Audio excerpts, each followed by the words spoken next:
Hello, and welcome to RejuveNature.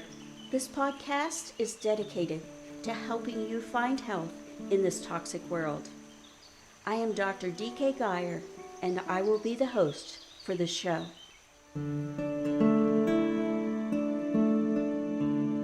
Hello, and welcome. Our guest today is Jim Tabler. He is a graduate of Shippensburg University with a business degree and a concentration in supply chain management. He has worked at a railroad as the field safety and operations manager, went on to establish his own safety company, and now he is working for corporate America once again. Today's subject is anxiety associated with workplace stress. So welcome, Jim. We are very excited to hear what you have to say. Hello, and thank you for having me on today to discuss anxiety in the workplace. So to get this party started, anxiety is a normal part of all of our lives. But sometimes we are just chilling at work. Other times we are placed in situations demanding more than we can comfortably handle. So employment anxiety and stress affect nearly every working person. COVID added increased pressure and uncertainty, and I've asked you here today because you have had multiple careers, and each of these highly specific careers bring their own unique workplace pressures. Sharing your insight on how to deal with employment or self-employment demands is intriguing. We all have issues at some level in the workplace. So what words of advice or a story that you can share to help our audience learn how to approach differing stages of workplace apprehension?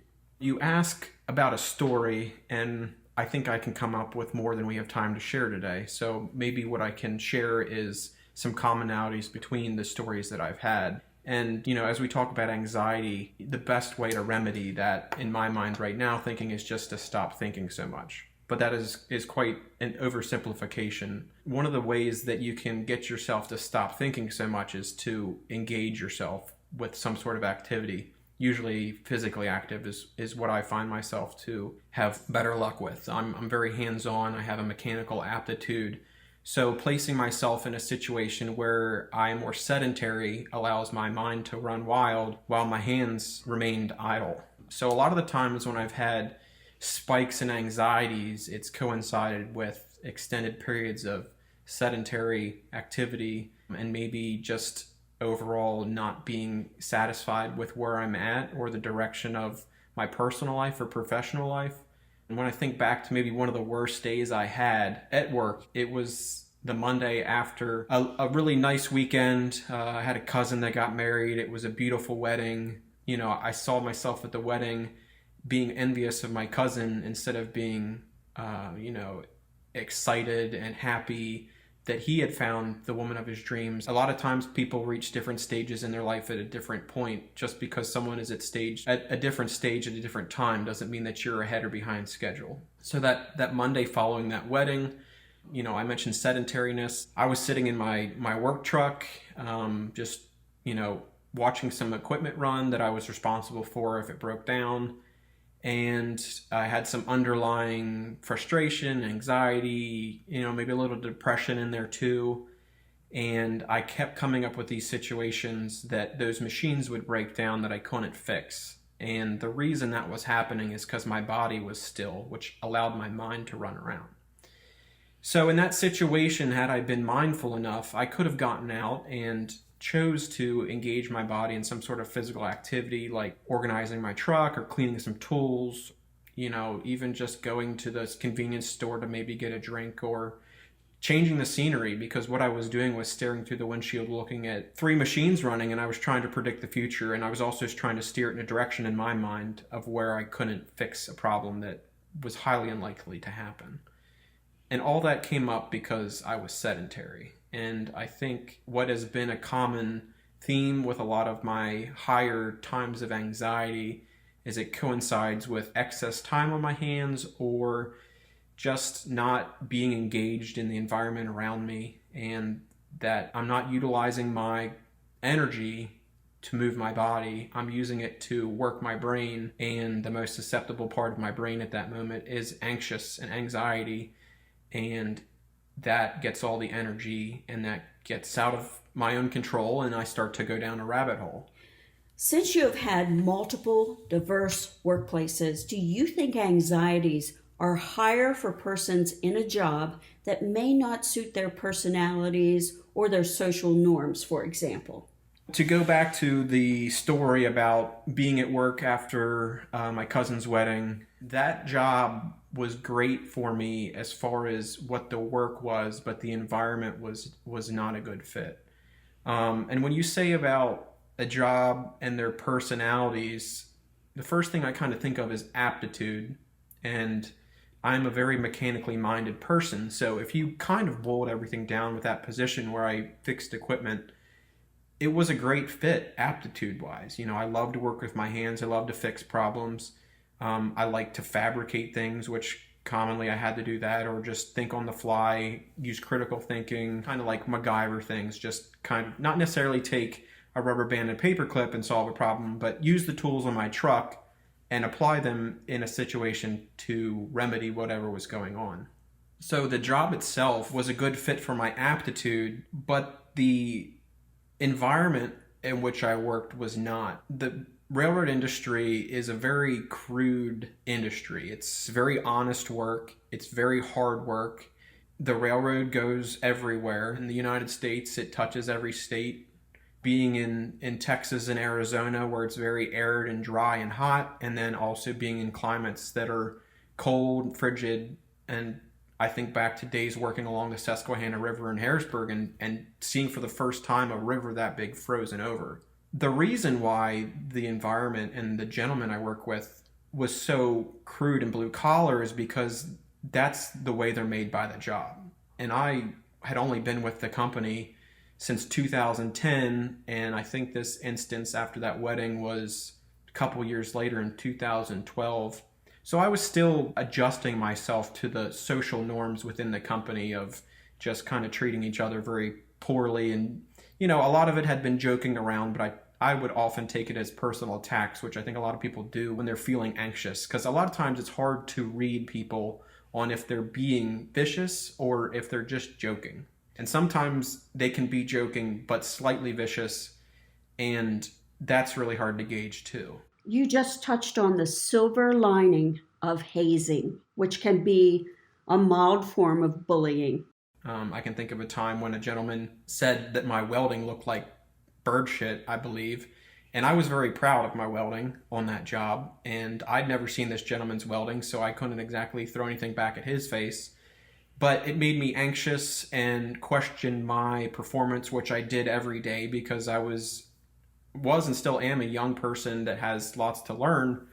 And it just kind of made me freeze and I didn't know how to react, and it made me question my work. And then for a couple of days, I just thought about my work and how it was maybe subpar, which was not really rational thinking. In the workplace, I think if you can have your aptitude and the setting match your personality the best, that's an area where you can have the least amount of workplace anxiety. But in this situation where I had a great job, great fit for me, that I could fix equipment and have job satisfaction, but I was on edge because I was concerned about the way I was going to be treated, it wasn't a good fit. You know, it didn't check both boxes. And I think that's hard. And there's more than two boxes. You have to have purpose in your work. You have to have reward in your work. You have to have a lot of needs met, most likely less anxiety you have because you're just overall happier and you'll be in a better mental state. The box for aptitude was checked with working on equipment, the environment of working around people that I just couldn't really communicate on the same level.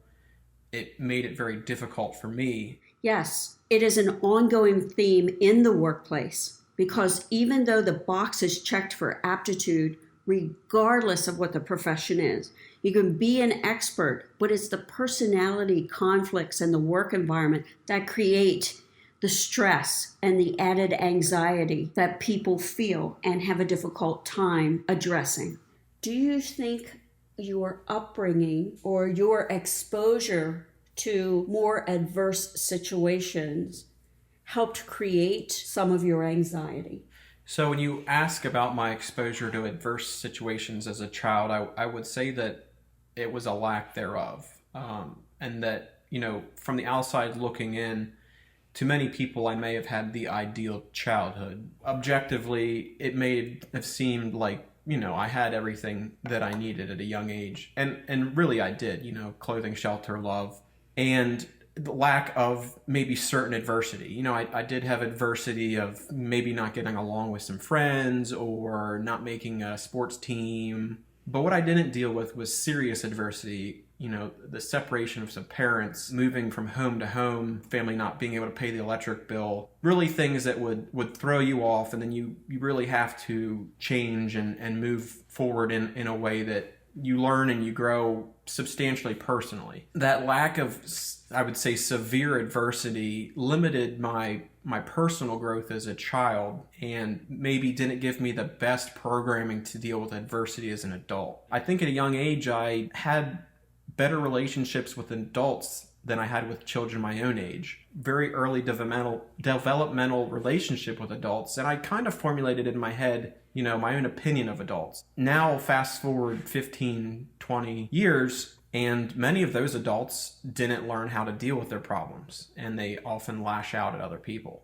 Going back to the work environment, being around a lot of older gentlemen, many 50 to 60 years of age, you realize that adults really don't have their shit together. They're just older. They have worse problems.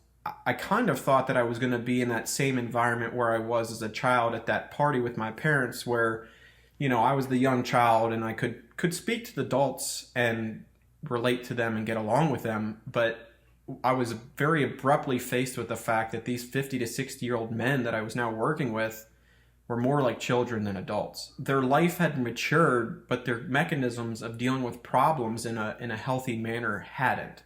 Instead of them fixing their own problems, they often doubled down on the situation by making it worse. Overall, I would say the greater good. They could have made efforts, if they were having financial issues, curb their spending and improve their finances. Instead, they chose to be frustrated with it, bring it to work, and then take it out on somebody else. The box of social norms that I expected from the workplace. And because of that, I took it as there was something wrong with me. I was the outlier, but often the outlier is just data taken from the wrong sample. So in that situation, instead of looking inside me and saying, I'm a reasonably well-functioning person, I try and be positive, I try and always seek the greater good, I personalized and internalized what was going on at work and thought that I was the problem. When in my world, it wasn't really me as the problem. It was just me learning to deal with them and them not properly dealing with their problems, which then negatively impacted me in my inability to realize how to deal with their adversity. How have your views of workplace conflict changed over the years? It depends on the conflict, but let's say early me would personally think that there's something wrong with me. So if there was conflict and I didn't initiate it and it came my way, I may have thought that I did something wrong. An analogy of the way I perceive someone attacking me or being in conflict with them. The way you perceive a situation is much like walking out to your car and seeing bird poop on it.